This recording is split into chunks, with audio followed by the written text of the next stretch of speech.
இன்னைக்கு மரியாதைக்குரிய ராகுல் காந்தி அவர்கள் வந்து காஷ்மீருடைய எல்லை பகுதியிலே பூஞ்ச் பகுதியில போரினால் பாதிக்கப்பட்ட ஒவ்வொரு குடும்பத்தையும் போய் சந்திக்கிறாரு. அவர் வெளிப்படையா கேட்கிறாரு. இன்னைக்கு நிதி ஆயோக் கூட்டத்தை நடத்தி இருக்கிறாங்க. வெளிப்படையா அவர் மரியாதைக்குரிய ஜெயராம் ரமேஷ் பேசுறாரு. நிதி ஆயோக் கூட்டம் இல்லாத நிதி அயோக்கியா கூட்டம்ன்றாரு. நீ நாட்டினுடைய நீதிமன்றத்தை கபலீகரம் செய்யற, சட்டமன்றத்தை கபலீகரம் செய்யற, எல்லாத்தையும் நீங்க செய்றீங்க. நாட்டுடைய வளர்ச்சி எதுவுமே நீ செய்யல. யாரு? மோடி சர்க்கார், மோடி அரசு. நீ செய்யறதெல்லாம் பித்தலாட்டம். பூஞ்சி பகுதியில் நீ நடக்கிற அவ்வளவு படுகொலைகள் அவ்வளவு நடந்திருக்கு, பாதிக்கப்பட்டிருக்கிறாங்க. நீங்க ஏதாவது போய் பாத்திருக்கீங்களா? மோடி வந்து அங்க அரபு நாடுகள்ல இருந்து அத்தனை கூட்டத்தையும் ரத்து செய்து நேரா வந்தீங்களே, எங்க வந்தீங்க? ஆபரேஷன் சிந்தூர் நடத்துறதுக்கு முன்னாடி அந்த மக்களை போய் பாத்தீங்களா?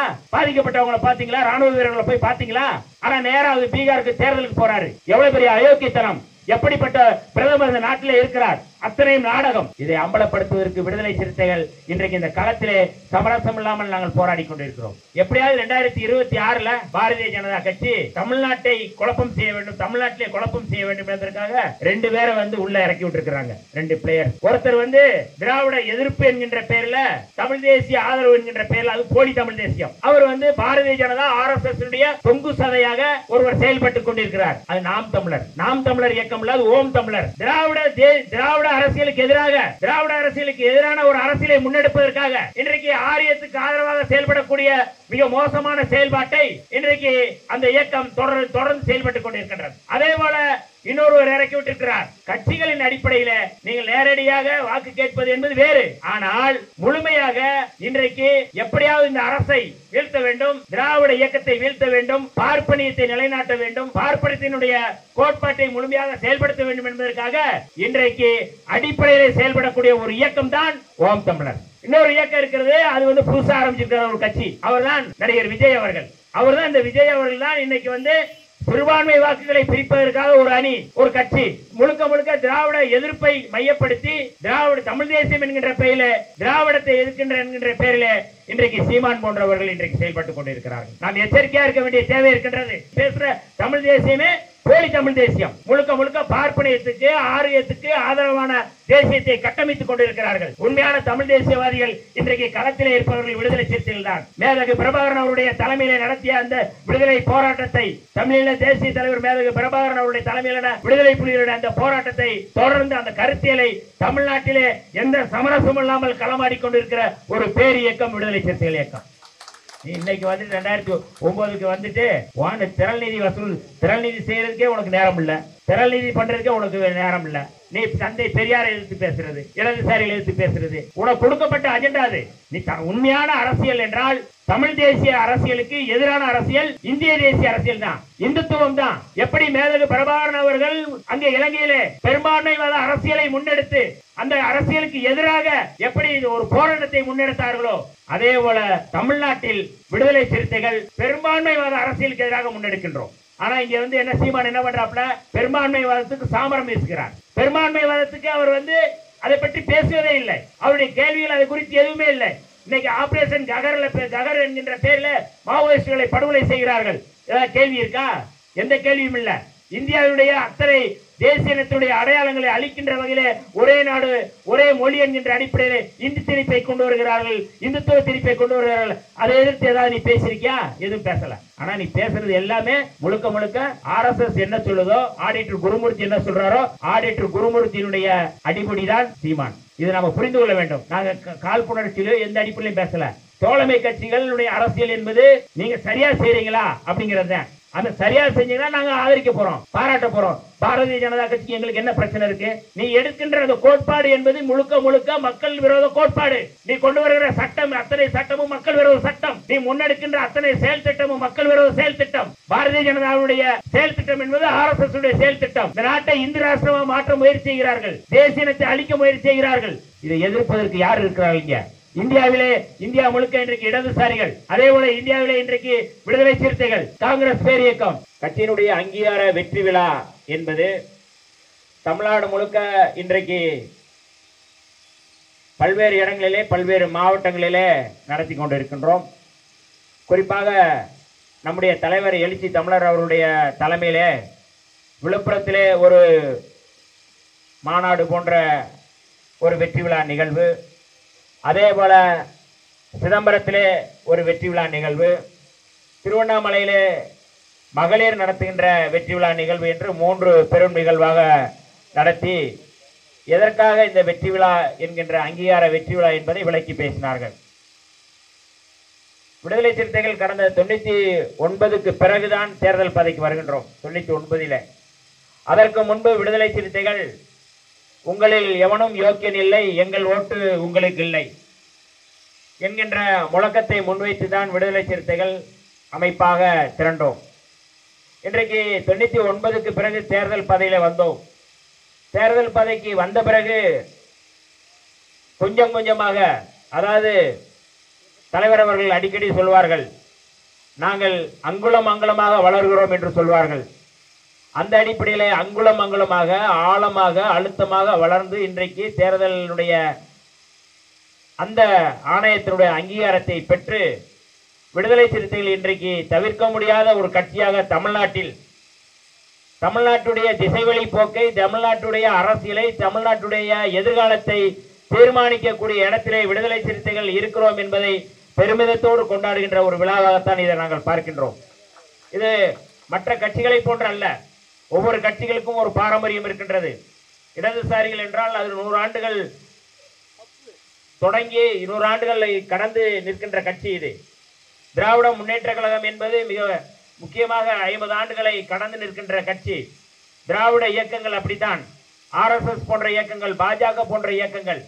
ஆனால் விடுதலை சிறுத்தைகள் ஒரே ஒரு தலைவர் அண்ணன் திருமாவளவன் அவர்கள் மதுரையிலே, புதூரிலே இந்த கொடியை ஏற்றி வைக்கும் பொழுது இன்றைக்கு பறக்கின்ற இந்த கொடி நாளை கோட்டையிலே பறக்கும் என்று தேர்தல் புறக்கணிப்பு பாதைக்கு முன்பாகவே அந்த கொடியை பறக்க விட்டார்கள்.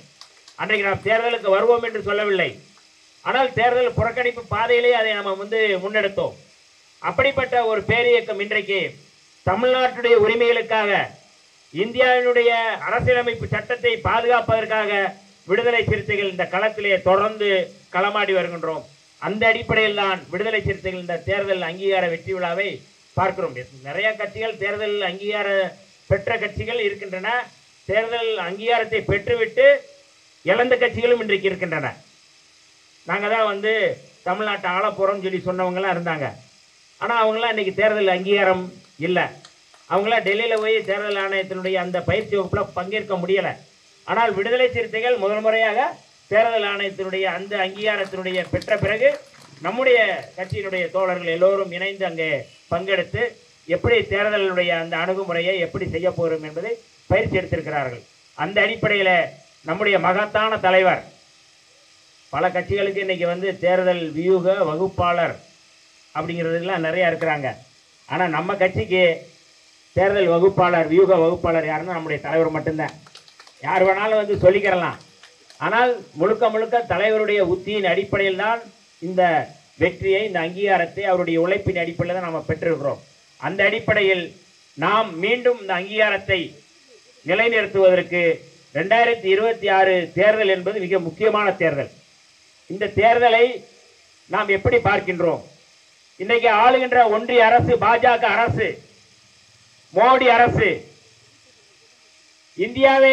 இந்தியாவினுடைய பன்முகத்தன்மையை அழித்தொழிக்கின்ற வகையிலே, இந்தியாவினுடைய மதச்சார்பின்மையை அழித்தொழிக்கின்ற வகையிலே, இந்தியாவினுடைய சகோதரத்துவத்தை அழித்தொழிக்கின்ற வகையிலே அவர்கள் ஒரே நாடு ஒரே மொழி என்கின்ற முழக்கத்தை முன்வைத்து மோடி அரசு பல்வேறு செயல் திட்டங்களை நடைமுறைப்படுத்திக் கொண்டிருக்கிறார்கள்.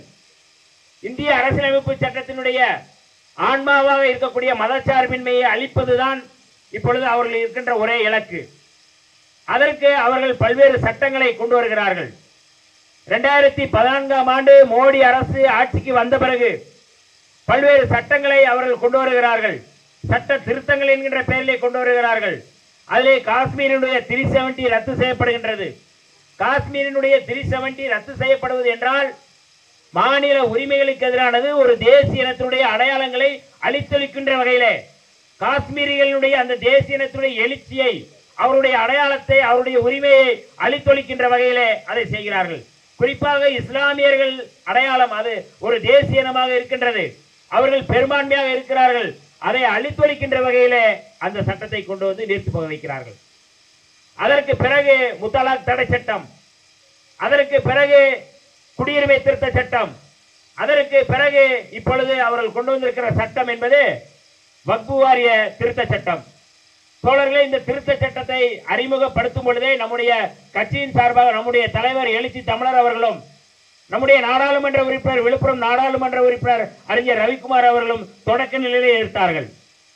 பாராளுமன்ற கூட்டுக்குழுவுக்கு அதை கொண்டு வர வேண்டும், அந்த குழுவிலே விடுதலை சிறுத்தைகள் இடம்பெற வேண்டும் என்கின்ற அடிப்படையிலே பேசினார்கள். ஆனால் அங்கு இடம்பெற வைக்கவில்லை. ஆனால் கூட்டுக்குழுவுக்கு கொண்டு வந்த பிறகும் என்ன திருத்தங்களை கொடுத்தோமோ, எந்த திருத்தங்களை சொன்னார்களோ அந்த திருத்தத்தை அவர்கள் ஏற்றுக்கொள்ளவில்லை. மொத்தம் 44 திருத்தங்கள் செய்திருக்கிறார்கள். அந்த திருத்தத்திலே மிக முக்கியமான திருத்தம், இது முழுக்க முழுக்க இஸ்லாமியருடைய சொத்துக்கள். பாகிஸ்தான் இந்தியா பிரிவினைக்கு பிறகு இங்கிருந்து பாகிஸ்தானுக்கு போன முஸ்லிம்கள் அப்படியே சொத்துக்களை இங்க இருக்கின்ற இஸ்லாமியரிடம் ஒப்படைக்கிறார்கள். அப்படித்தான் அந்த வாரியத்தை அவர்கள் கட்டமைக்கிறார்கள். இதற்கு முன்பாகவே முகலாயர்கள் காலத்திலேயே இந்த சொத்துக்கள் இஸ்லாமியர்களுக்கான சொத்துக்களாக இந்த வக்ஃபு வாரிய முசல்மான் ஆக்ட் என்கின்ற அடிப்படையில் அந்த சட்டம் இருந்தது. அதை அன்றைக்கே பிரிட்டிஷ் காலத்திலே அதை அபகரிக்க முயற்சி செய்தார்கள். அப்பொழுதும் வழக்கு போட்டு அந்த வழக்கின் அடிப்படையிலே இந்த சொத்துக்கள் பாதுகாக்கப்பட்டன. அந்த சொத்துக்கள் எல்லாமே ஏற்கனவே இஸ்லாமியர்கள், அதாவது ஆதரவற்று இருப்பவர்கள் அல்லது நிறைய சொத்து இருப்பவர்கள், ஆற்காடு நவாப் போன்றவர்கள் அல்லது சமஸ்தானத்தை வைத்திருந்தவர்கள், அவர்கள் எல்லாருமே சொத்துக்களை இஸ்லாமியர்கள் சமூகத்தில் மிகவும் பாதிக்கப்பட்டு ஆதரவற்றிருப்பவர்களுக்கு உதவி செய்வதற்காக அவர் கொடுக்கிறார்கள். ஆனால் மரியாதைக்குரிய கிரண் ரிஜிஜு நாடாளுமன்றத்தில் பேசும்போது சொல்லுகிறார், இந்த வக்ஃபு வாரிய திருத்த சட்டத்தை கொண்டு வருவதற்கான காரணம் சச்சார் கமிட்டியினுடைய அடிப்படையில் நாங்கள் கொண்டு வந்திருக்கிறோம் என்று அப்பட்டமாக அதை பொய் சொல்கிறார்கள். சச்சார் கமிட்டியினுடைய அறிக்கை என்பது வேறு. இஸ்லாமியர்கள், இந்தியாவில் இருக்கின்ற இஸ்லாமியர்கள் தலித்துகளை விட மிக மோசமாக இருக்கிறார்கள், அவர்களுக்கு சமூக அடிப்படையிலே அவர்களுக்கு இடஒதுக்கீட்டை கூடுதலாக தர வேண்டும் என்று அவர்கள் அந்த அறிக்கையை தருகிறார்கள். எந்த இடத்துல வக்ஃபு வாரியத்தினுடைய சொத்துக்களை பறிக்க வேண்டும் என்கிற அடிப்படை சொல்லவில்லை. இன்றைக்கு பாரதிய ஜனதா இந்த சட்டத்தை திருத்தத்தை கொண்டு வருவதன் மூலமாக முஸ்லிம்களுடைய சொத்துக்களை கொள்ளையடிப்பது, முஸ்லிம்களுடைய சொத்துக்களை களவாண்டுவது, இதுதான் மோடியினுடைய அல்லது பாஜகவினுடைய அல்லது RSS செயல் திட்டம். அவர் வெளிப்படையாக சொல்கிறார்கள், ராணுவத்தில் இருக்கின்ற சொத்துக்களை விட, ரயில்வே துறையில் இருக்கின்ற சொத்துக்களை விட இஸ்லாமியர்களுக்கு அதிகமாக இருக்கிறது என்று அப்பட்டமாக பொய்யை கட்டவிழ்த்து விடுகிறார்கள். இத மாதிரி ஒரு அயோக்கியத்தன்மை ஏதாவது இருக்கிறதா? ஏதாவது இது குறித்து ஆதாரங்கள் இருக்கின்றதா? திருப்புவாதங்களை செய்வது, பொய்களை பரப்புவது, அவதூறுகளை பரப்புவது முழுக்க முழுக்க பாரதிய ஜனதா கட்சி, RSS, சங் பரிவார் அமைப்புகளுடைய வேலையாக இருக்கின்றது. உள்நாட்டிலே சொந்த மக்கள், பாகிஸ்தான் பிரிந்தது, பாகிஸ்தான் பிரியும் பொழுது நேரு அவர்களோ காந்தி அவர்களோ சொன்னார்கள், பாகிஸ்தான் போக வேண்டியவர்கள் நீங்க போங்க, இந்தியாவை ஏற்றுக்கொண்டவர்கள் இங்கே இருங்கள் என்று சொன்ன பிறகு இந்தியாதான் என்னுடைய தாய்நாடு என்று சொன்ன இஸ்லாமியர்கள் இங்கே குடியிருக்கிறார்கள், இந்த மக்களுடைய இந்த மண்ணினுடைய மைந்தர்கள் அவர்கள் இங்கே இருக்கிறார்கள், அவர்களை நீங்கள் தேச விரோதிகளாக காட்டுகிறீர்கள். எவ்வளவு பெரிய அயோக்கியத்தனம்! உள்நாட்டிலே கலவரத்தை, உள்நாட்டிலே வன்கொடுமைகளை, பயங்கரவாதத்தை கட்டவிழ்த்து விடுகின்ற ஒரு அரசாக பாரதிய ஜனதா கட்சி இருக்கின்றது. உள்நாட்டிலேயே சாதியவாதத்தை தூண்டுவது, பிளவுவாதத்தை, பிரிவினைவாதத்தை தூண்டுவது, இதுதான் அவருடைய வேலையாக இருக்கின்றது. ஆபரேஷன் ககர் என்கின்ற பெயரிலே மத்திய இந்தியா பகுதியிலே, அதுவும் வடகிழக்கு பகுதியிலே, சத்தீஸ்கர், நாகாலாந்து, இந்த மாதிரி பகுதி முழுக்க இன்றைக்கு பழங்குடிகளை சுட்டு படுகொலை செய்கிறார்கள். எதற்காக பழங்குடிகளை சுட்டுக் கொள்ள வேண்டும்? எதற்காக அதை இவ்வளவு மோசமாக அவர்கள் ஆபரேஷன் சிந்தூர் போன்று ஆபரேஷன் ககர் என்கின்ற பெயரிலே அவர்கள் உள்நாட்டிலே யுத்தத்தை நடத்துகிறார்கள். அதானி குழுமத்திற்கு கனிம வளங்களை எடுத்துக் கொடுப்பதற்காக அவர்கள் முயற்சி செய்கிறார்கள். அந்த முயற்சியை எதிர்த்து அங்க இருக்கின்ற பழங்குடிகள் போராட்டம் நடத்துகிறார்கள். அந்த பழங்குடிகளை படுகொலை செய்ய வேண்டும், அச்சுறுத்த வேண்டும் என்பதற்காக ஒற்றை காரணத்திற்காக வெளிப்படையாக படுகொலைகளை கட்டவிழ்த்துள்ளார்கள். மாவோயிஸ்டுகளை படுகொலை செய்கிறார்கள். தோழர்களே, உள்நாட்டிலே சொந்த மக்களை படுகொலை செய்கின்ற தேச விரோத கும்பல் இன்றைக்கு பாரதிய ஜனதா கட்சி. இன்றைக்கு விடுதலை சிறுத்தைகள், RSS, பாஜக போன்ற இயக்கங்களை எதிர்ப்பதற்கான பின்னணி என்ன? சும்மா நாங்க எதிர்க்கிறோமா? அவர்கள் கொண்டு வருகின்ற அத்தனை சட்டங்களும் புரட்சியாளர் அம்பேத்கர் யாத்து கொடுத்த அரசியலமைப்பு சட்டத்துக்கு எதிரானது. எதுதான் ஆன்மா என்கின்ற அடிப்படையில் தான் விடுதலை சிறுத்தைகளை பார்க்கின்றோம். மோடி அவர்களும் அமித்ஷா அவர்களும் இந்த நாட்டை ஆண்டு கொண்டிருக்கிறார்கள். இன்றைக்கு நிராயுதபாணியாக இந்த களத்திலே விடுதலை சிறுத்தைகள் இந்த தமிழ்நாட்டுடைய உரிமைகளுக்காக இந்தியாவுடைய அரசியலமைப்பு சட்டத்தை பாதுகாப்பதற்காக இந்த களத்திலே நின்று கொண்டிருக்கிறோம். எதற்கும் நாங்கள் அஞ்சவில்லை. ஆனால் பாரதிய ஜனதா கட்சி எப்படிப்பட்ட கட்சி? நாம் யாரை எதிர்க்கின்றோம், எப்படிப்பட்டவர்களை எதிர்க்கின்றோம் என்பதை புரிந்து கொள்வதற்காக 2002 குஜராத்தில் நடந்த கலவரங்கள் எல்லோருக்குமே தெரியும். அந்த கலவரத்திலே மிக மோசமான படுகொலைகள் கட்டவிழ்த்து விடப்படுகிறது. முஸ்லிம்கள் பலர் படுகொலை செய்யப்படுகிறார்கள். அப்பொழுது கோல்பர்க் சொசைட்டி என்று சொல்லக்கூடிய அந்த சொசைட்டியில உள்ளே பஜ்ரங்தள், RSS போன்ற பயங்கரவாத கும்பல் ஆயுதங்களை எடுத்துக்கொண்டு உள்ளே போகிறார்கள். அகமதாபாத்தினுடைய கமிஷனர் அலுவலகம் பக்கத்தில் தான் இருக்கின்றது. அந்த அலுவலகத்தின் பக்கத்தில் தான் இந்த கல்பர்க் சொசைட்டி இருக்கின்றது. அந்த சொசைட்டிக்குள்ளே காங்கிரஸ் பேர் இயக்கத்தினுடைய நாடாளுமன்ற உறுப்பினர் ஜாஃப்ரி அவர்கள் அங்கே இருக்கிறார். அவர் தொலைபேசியிலே தொடர்பு கொள்கிறார், மோடி அவர்களிடம் தொடர்பு கொள்கிறார். ஏனால் அவர் நாடாளுமன்ற உறுப்பினர். பக்கத்தில் தான் தலைமைச் செயலகம் இருக்கின்றது. மோடிக்கு தொடர்பு கொள்கிறார். மோடியுடைய அந்த தொலைபேசி எல்லாமே துண்டிக்கப்படுகிறது. கமிஷனர் அலுவலகத்தினுடைய தொலைபேசி துண்டிக்கப்படுகின்றது. யாருடைய தொலைபேசியும் எடுக்கவில்லை. உள்ளே புகுந்த பஜ்ரங்தள், RSS, சங் பரிவார கும்பல் உள்ளே ஆயுதங்களோடு உள்ளே புகுந்து தோழர்களே 69 பேரை கொன்றளித்தார்கள். 69 பேர். அதிலே தோழர் ஜாஃப்ரி, அதாவது நாடாளுமன்ற உறுப்பினராக இருந்த காங்கிரஸ் பேர் இயக்கத்துடைய நாடாளுமன்ற உறுப்பினராக இருந்த ஜாஃப்ரி அவர்களை கண்டந்துடமாக வெட்டி நெருப்பிலே போட்டார்கள். அந்த வழக்கிலே மோடி வழக்கிலே சேர்க்கப்படுகின்றார். பிறகு அவர் 2014 அவர் பிரதமர் ஆன பிறகு சமீபத்தில் தான் அவர் விடுதலை செய்யப்பட்டார்.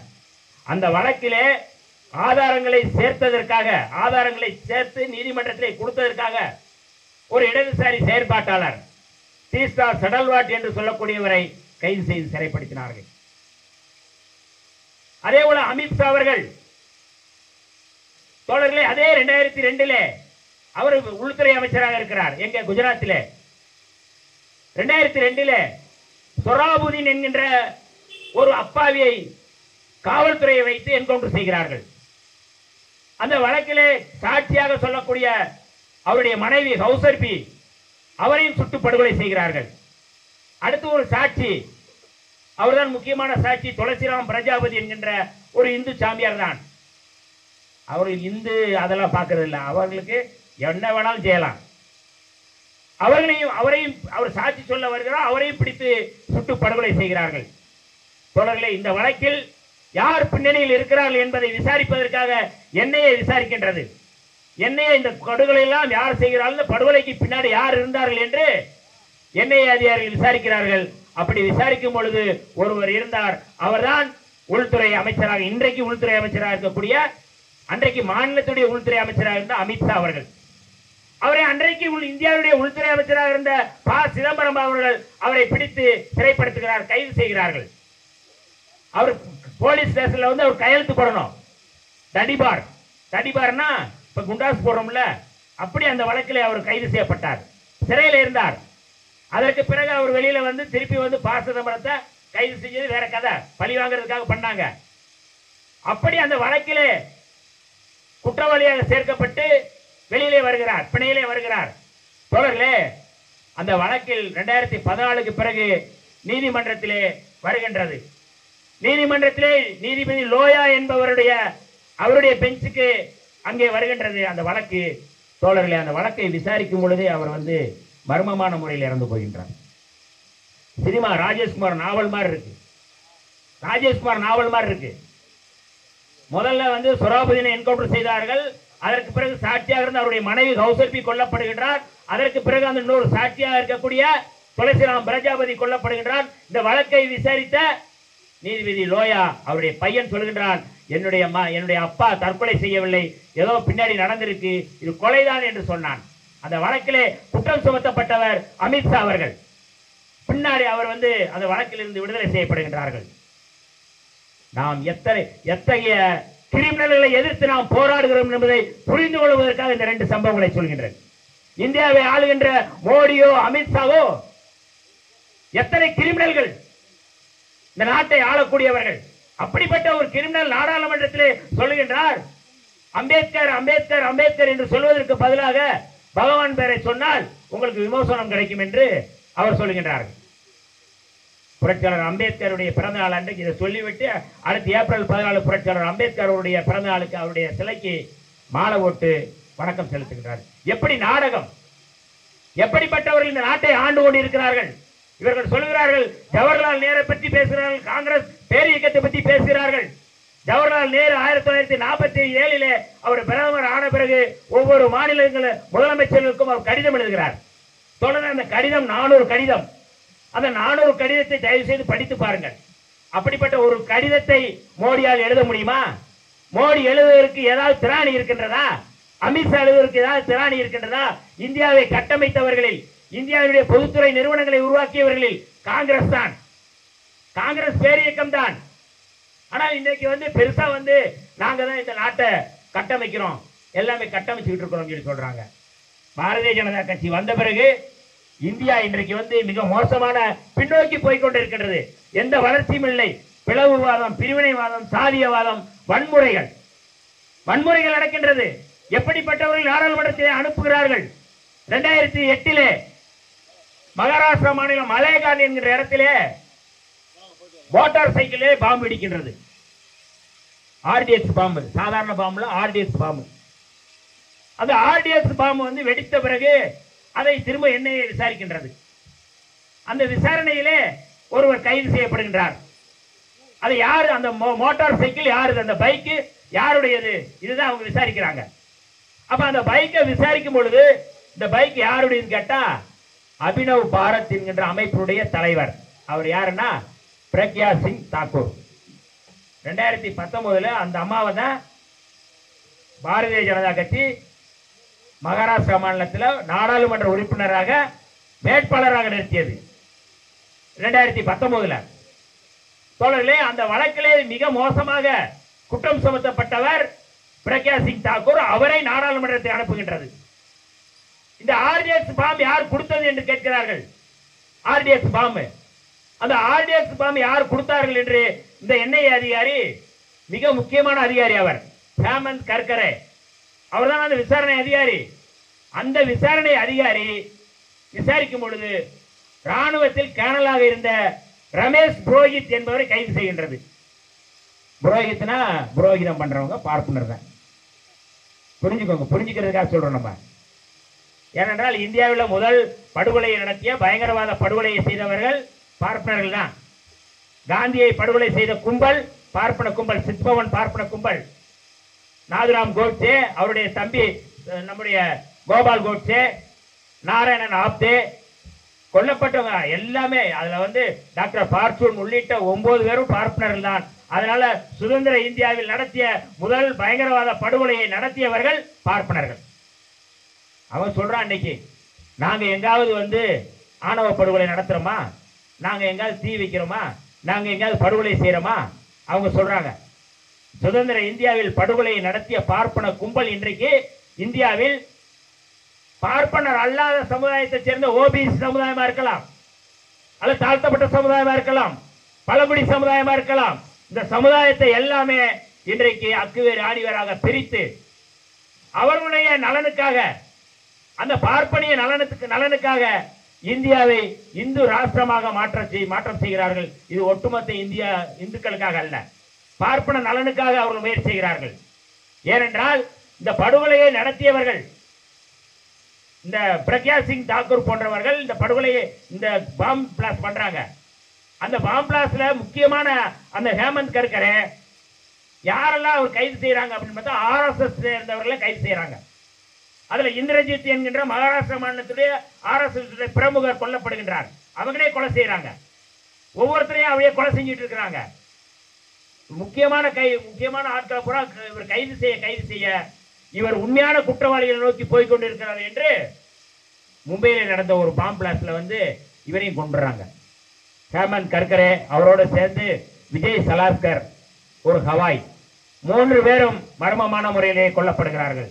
ஆனா பாம்பு பிளாஸ்ட்ல இறந்ததாக சொல்றாங்க. அவர் வெளிப்படையா ஹேமந்த் கர்கரே ஒரு புத்தகமே எழுதியிருக்கிறாரு. எப்படி இந்த நான் புல்லட் ப்ரூஃப் எல்லாம் போட்டிருக்கிறாரு, எப்படி இவரை கொல்ல முடியும் என்று கேட்கிறார்கள் விசாரணை அதிகாரிகள். இவ்வளவு மோசமான பயங்கரவாதத்தை இந்தியாவில் நடத்தி கொண்டிருப்பவர்கள் RSS, பாஜக, சங் பரிவார கும்பல். அப்படிப்பட்ட கும்பலை எதிர்த்து விடுதலை சிறுத்தைகள் கோட்பாட்டு அடிப்படையில் சமரசம் இல்லாமல் நம்முடைய தலைவர் எழுச்சி தமிழருடைய தலைமையிலே களமாடுகிறோம் என்றால் இந்தியாவில் யார் வலிமையானவர் என்பதை புரிந்து கொள்ள வேண்டும். சாதாரண நாட்கள் நம்ம எதிர்த்து போராடல, நம்ம அவரை எதிர்த்து போராடிட்டு இருக்கோம். இங்க இருக்கிறவன் வந்து நம்ம கிட்ட தின்றான். ஜாதி அடிப்படையில் சாதியற்றவர்கள் விடுதலை சிறுத்தைகள், சாதி ஒழிப்பை முன்னிறுத்துகின்றவர்கள், இந்த நாட்டுடைய உரிமைகளுக்காக, மாநில உரிமைகளுக்காக, மாநில சுயாட்சிக்காக, தேசியத்துடைய விடுதலைக்காக விடுதலை சிறுத்தைகள் இன்றைக்கு தங்களை அர்ப்பணித்துக் கொண்டு போராடி கொண்டிருக்கின்றோம். இன்றைக்கு அங்கீகார வெற்றி விழாவை நடத்துகின்றோம். தமிழ்நாட்டில் இன்றைக்கு இடதுசாரிகள், காங்கிரஸ் பேரியக்கம், அதிமுக, திமுக தலைமையில் இந்த அணியை நாங்கள் கட்டமைத்துக் கொண்டிருக்கின்றோம்.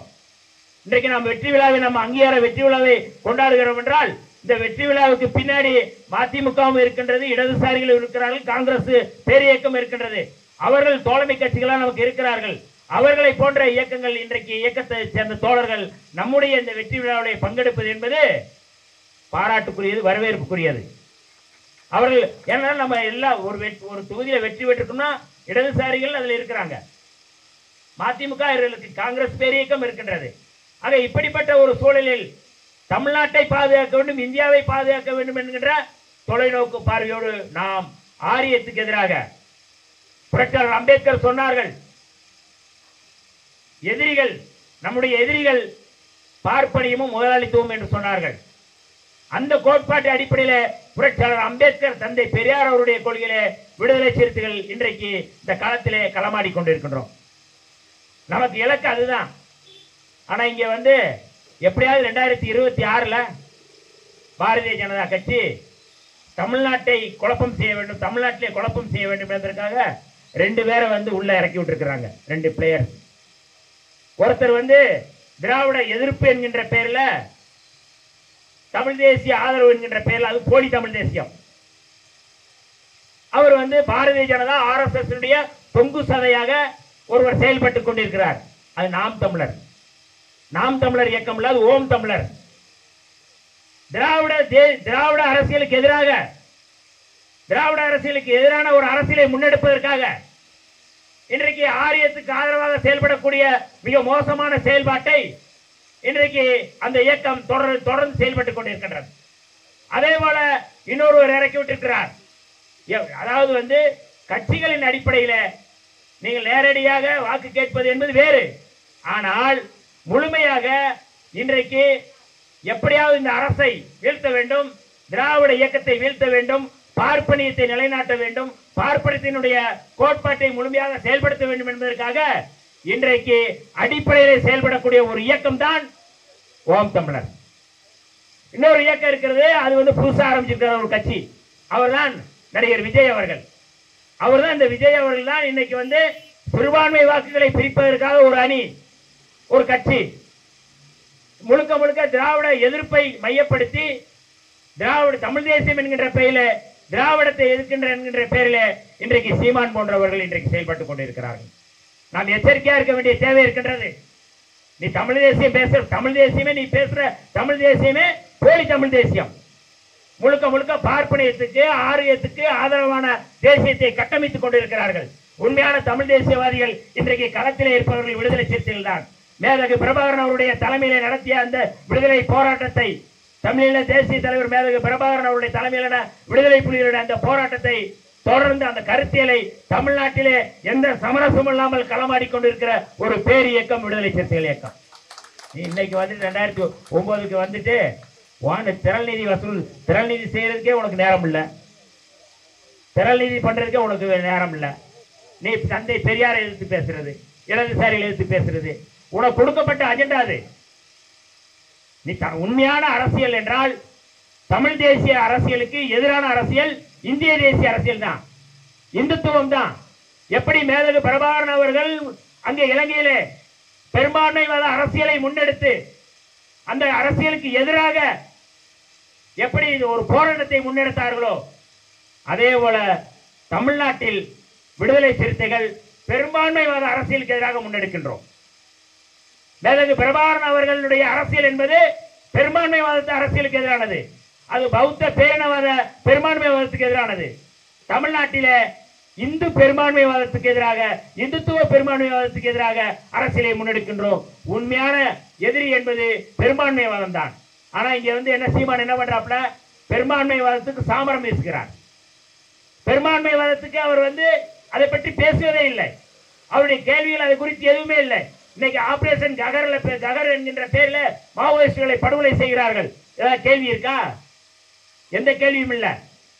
இந்தியாவுடைய அத்தனை தேசியத்தினுடைய அடையாளங்களை அளிக்கின்ற வகையிலே ஒரே நாடு ஒரே மொழி என்கின்ற அடிப்படையில் இந்தி திணிப்பை கொண்டு வருகிறார்கள், இந்துத்துவ திணிப்பை கொண்டு வருகிறார்கள். அதை எதிர்த்து ஏதாவது நீ பேசிருக்கியா? எதுவும் பேசல.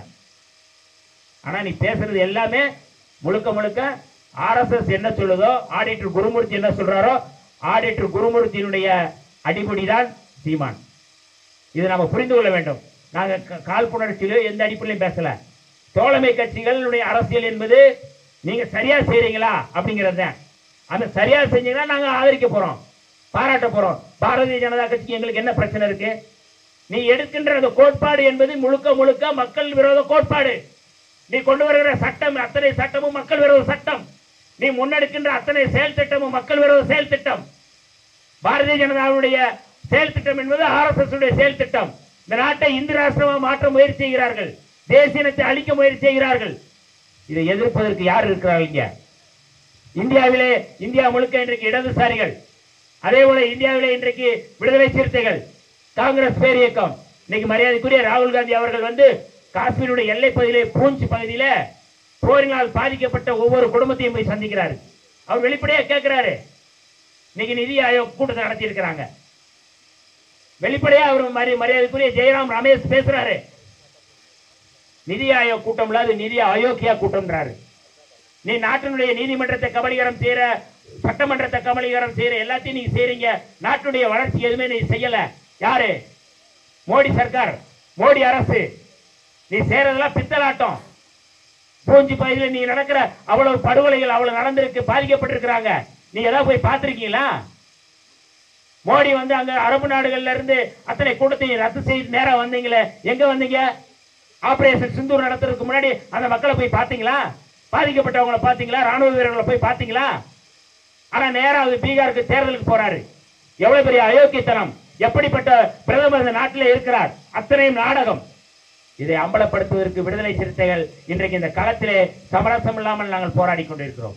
நீ வக்ஃப் வாரிய திருத்த சட்டத்தை எதிராக நம்முடைய தலைவர் எழுச்சி தமிழர் அவர்கள் ஜூன் 14ஆம் தேதி திருச்சியிலே நடத்துகிறார்கள். வக்ஃப் வாரிய திருத்த சட்டத்துக்கு எதிரான போராட்டம் என்பது இஸ்லாமியர்கள் போராடுகிறார்கள், போராடி கொண்டிருக்கிறார்கள். இஸ்லாமியர் அல்லாத ஒரு இயக்கம் 10 லட்சம் மக்களை திரட்டி திருச்சியை நடத்துகிறோம் என்றால் அது விடுதலை சிறுத்தைகள் தான், நம்முடைய தலைவர் எழுச்சி தமிழருடைய தலைமையில் தான் நடக்கப் போகின்றது. நாம் அத்தனை பேரும் திரட்ட வேண்டிய தேவை இருக்கின்றது. யார் செய்கிறார்களோ இல்லையோ, விடுதலை சிறுத்தைகள் செய்வோம். யாருக்காக காத்திருக்க மாட்டோம். முன்களத்திலே முன்கள போராளிகளாக விடுதலை சிறுத்தைகள் தொடர்ச்சி இந்த களத்திலே நாங்கள் நிற்போம். சமரசம் இல்லாமல் நிற்போம். RSS போன்ற பயங்கரவாத இயக்கம், பாஜக போன்ற இயக்கங்கள் எல்லாம் நீங்கள் ஆயுதங்களோடு நின்றாலும் நாங்கள் நிராயுதபாணியாக நிற்பதற்கு காரணம் எங்கள் இருக்கின்ற ஒரே ஆயுதம் புரட்சியாளர் அம்பேத்கர் யாத்து கொடுத்த அரசியலமைப்பு சட்டம் தான். அந்த அரசியலமைப்பு சட்டத்தை நீங்கள் தகர்க்க முனையும் போது நாங்கள் எந்த விலை கொடுத்தாலும் அதை காப்பதற்காகத்தான் நாங்கள் இருக்கின்றோம். எதற்கும் நாங்கள் அஞ்சுவதில்லை. ஏனென்றால் இந்த களத்திலே நிற்கின்ற விடுதலை சிறுத்தைகளுக்கான பின்னாடி இருக்கின்ற கோட்பாடு என்பது மதசார்பற்ற கோட்பாடு, பின்னாடி இருக்கின்ற கோட்பாடு என்பது சகோதரத்துவ கோட்பாடு, பின்னாடி இருக்கின்ற கோட்பாடு என்று சமத்துவமான கோட்பாடு. அந்த கோட்பாட்டை பாதுகாப்பதற்கான இந்த போராட்ட களத்திலே விடுதலை சிறுத்தைகள் தொடர்ந்து செயல்படுவோம், களமாடுவோம். இங்கே நடக்கின்ற யுத்தம் என்பது 2 பேருக்கும் தான், இடதுசாரிகளுக்கு வலதுசாரிகளுக்கு தான். வலதுசாரிகள் யாருன்னு எல்லாருக்குமே தெரியும். பாரதிய ஜனதா, RSS தொங்கு சதை, நாம் தமிழர், விஜய் போன்றவர்கள் வலதுசாரிகள். இடதுசாரிகளை விடுதலை சிறுத்தைகள், இடதுசாரிகளாக இருக்கக்கூடிய கம்யூனிஸ்ட் கட்சிகள், காங்கிரஸ் பேர் இயக்கம், இவங்களாம் நிற்கிறோம். இன்னைக்கு போராட்டம் நடத்துகிறதே போர் நடக்கிறது என்றால் யாருக்கும் என்றால் சனாதனவாதிகளுக்கும் ஜனநாயகவாதிகளுக்கும். இந்த களத்தில் யாருக்குமான யுத்தம் என்றால் புரட்சியாளர் அம்பேத்கருடைய பேரனுக்கும் கோட்சேனுடைய பேரனுக்கும் நடக்கின்ற யுத்தம். இந்த யுத்த காலத்திலே புரட்சியாளர் அம்பேத்கருடைய பேரன்கள் வெற்றி பெறுவோம், தந்தை பெரியாருடைய பேரன்கள் வெற்றி பெறுவோம், கார்ல் மார்க்ஸுடைய பேரன்கள் வெற்றி பெறுவோம். மோடியினுடைய எந்த செயல் திட்டமும் வெற்றி பெறாது. முழுக்க முழுக்க மக்களை படுகொலை செய்கின்ற, மக்களுக்கு எதிரான பயங்கரவாத கும்பல் தான் RSS, பாஜக போன்ற கும்பல். அந்த கும்பலை மக்கள் மத்தியிலே நாங்கள் தொடர்ந்து அமலப்படுத்தியே வருவோம். இந்த போராட்டம் தொடரும் என்பதை சொல்வதற்காகத்தான் இந்த பொதுக்கூட்டத்தை நம்முடைய தோழர்கள் ஒருங்கிணைத்துக் கொண்டிருக்கிறார்கள். அத்தனை பேரும் நாம் ஜூன் 14ஆம் தேதி திருச்சியிலே பயணப்பட போகின்றோம். இந்த பேரணி தான் மோடி சர்க்காருக்கு, மோடி அரசுக்கு சவால் விடக்கூடிய பேரணியாக அமைய வேண்டும். நம்முடைய எழுச்சி தமிழர்கள் அறைகோல் விடுத்த அடிப்படையில் எல்லா பகுதியிலும் நாம் அணிதிரண்டு திருச்சியிலே பயணிப்போம், சங்கமிப்போம் என்று சொல்லி வாய்ப்புக்கு நன்றி கூறி விடைபெறுகிறேன். நன்றி, வணக்கம்.